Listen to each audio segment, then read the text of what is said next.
ова музичко гостување на The Solution. Верувам дека да уживавте и вие, како и ние, во оваа прекрасна македонска рок поп музика, како што тие милуваат да кажат. А сега минути за нашата Марија и незиното последно линковско вклучување ова вторнично утро.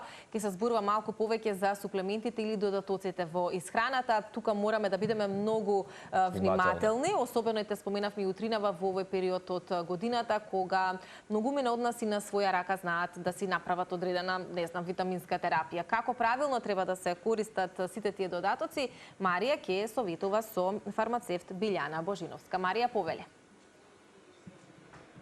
Така е, Цице, ќе говориме за додатоците во исхрана кои што на некој начин за многумина од нашите сограѓани се секојдневие, особено во овој зимски период. Ќе напоменеме која е поточно разликата помеѓу витамини, минерали и додатоци во исхрана, но и како правилно и безбедно да се земат. Многу повеќе на оваа тема која што верувам ќе биде корисна за нашите гледачи. Во продолжение слушаме од мојата денешна гостинка Билјана Божиновска, фармацевт. Добро утро и добро дојдовте во нашата утринска емисија.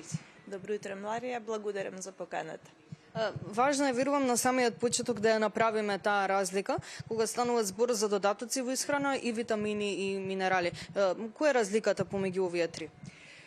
Дали еден природен препарат ќе биде регистриран како додаток во исхрана или ќе биде регистриран како ОТЦ препарат, тоа е природен препарат во кој што концентрацијата и застапеноста на витамини и минерали веќе е во терапевски дози, зависи од јачината на витамините и минералите кои што се застапени во тој природен производ.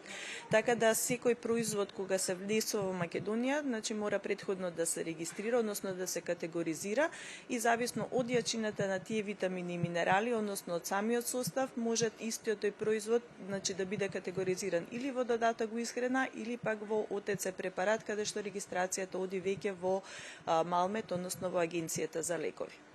Во зимскиот период многумина ги земаат тие додатоци на исхрана, па дури и на своја рака, нели со цел да го подигнат нивниот имунитет.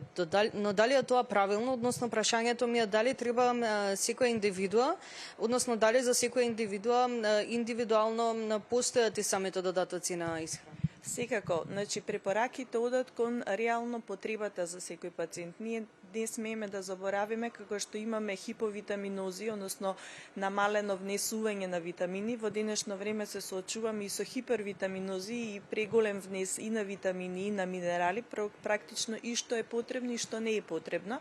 И заради тоа сметаме дека оваа полифармација или само лекување каде што луѓето земаат голем број додатоци во исхрана, како здравствени лица мораме да апелираме дека додатокот во исхрана или витамините и минералите кои што се регистрирани како ОТЦ производи не се така безопасни доколку не соодветно се користат. Односно, кога даваме препорака за одреден додаток во исхрана или природен производ ОТЦ препарат, мораме да ги имаме во вид сите евентуално кај пациентите можните хронични болести со кои што тие се соочуваат, па тука да ја прилагодиме додатокот во исхрана или витаминот и минералот што реално е потребен кај тој пациент, доколку имаме во превенција употреба на витамини, минерали или додатоци во исхрана, повторно мора да ги знаеме навиките, односно колку луѓето реално здраво се хранат, каква е нивната навика за внес на здрава храна, колку се физички активни и реално каква е нивната и генетска предиспозиција, меѓутоа и професионалната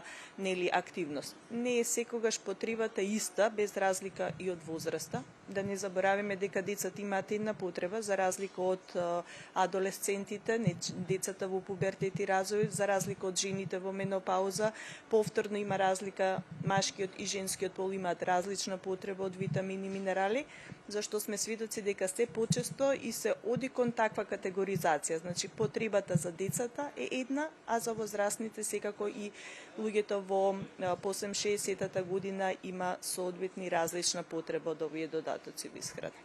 Напоменавте дека доколку се зима на своја рака и не се безопасни додатоците во исхрана, потука ќе прашам дали има стрикно контраефекти кои што може да се појават? Секако постојат витамини кои што знаат може да се предозираат и дефинитивно да се осетат нивните несакани ефекти. Тука си минералите кои што несоодветно се земаат, па може да доведат до оштетување на бубрезите, сталожење на одредени или камчиња во бубрезите и така натаму, така да повторно имаме оптеретување на дигестивниот систем, затоа што и самиот желудник сам по себе и цревата не треба да се преоптеретуваат, бидејќи не секогаш кога телото нема потреба од одредени витамини и минерали, тие пасивно минуваат низ дигестивниот систем и на некој начин ресорбцијата на нив е многу мала. Се со цел телото да се заштити. Меѓутоа тука повторно имаме оптеретување, значи на цревата, оптеретување на телото со непотребни витамини и минерали кои што дефинитивно мораме да ги прилагодиме спрема потребата на пациентите. Вообичаено овие додатоци на исхрана се земаат половина час пред да се појадува или пак да се вечера. Колку игра улога самото време траење? Што ако се напиеме додаток во исхраната, па потоа 10 минути потоа појадуваме и слично? Така. Секој производител декларира како правилно треба да се употреби додатокот во исхрана. Имаме додатоци во исхрана кои што се земаат исклучиво на гладно со цел да се подобри нивната ресорбција, заради тоа што кога се внесени со храна имаме помала искористливост на истите. Имаме додатоци во исхрана кои што се земаат со самиот оброк или веднаш после јадење, затоа што ресорбцијата на тие витамини, минерали или додатоци во исхрана е многу подобра заедно со храната. И секогаш велиме дека треба да се придржуваме најчесто кон декларирањето на самиот производ, за да имаме оптимална искористливост. Во сите правила постојат исклучоци. Исклучоците се прават доколку одредени луѓе имаат одредени дигестивни проблеми, па ако производот намене да се земе на гладно, прави дополнителна мачнина, тука ќе направиме исклучок и ќе препорачаме тој додаток да се земе значи со некоја лесна храна со цел да се максимално искористи производот, а при тоа да се заштити желудникот.